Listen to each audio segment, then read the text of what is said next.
All right, so what we've done here is using the pinouts from alldatadiy.com, we're sending 12 volts down the connector for the TCM. This happens to be the connector for a 6L80 transmission. Remember, of course, from the intro video that the 8L and 10L transmissions will have their TCM connector up at that end by the ECM.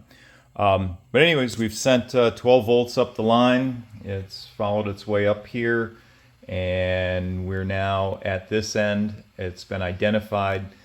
Just kind of FYI, the TCM power wire, or ignition power wire, whether it is 6L, 8L, or 10L, will always be purple with a black tracer. So we'll tag this one and then move on to identifying mass airflow and oxygen sensor power wires.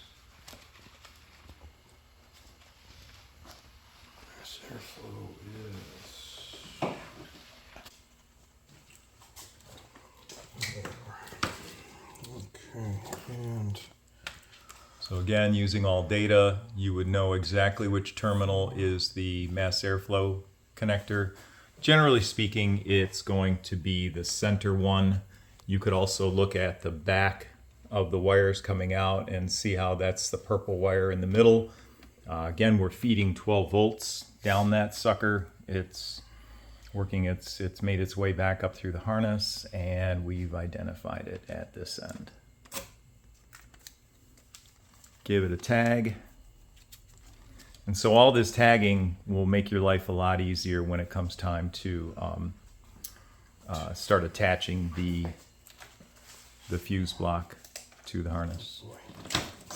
One. So you go in there, thank you. Sorry for dropping the camera, just trying to stay out of his way. So this is the driver's side.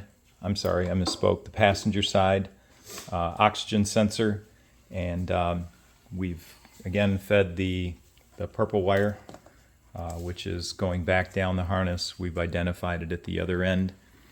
This would be the driver's side oxygen sensor that we're powering up.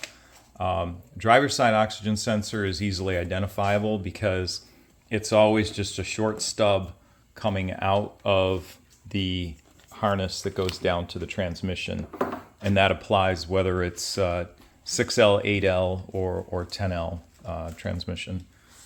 And so we've getting to the point where the oxygen sensor wires are identified, and we have officially completed what we call the ring out process.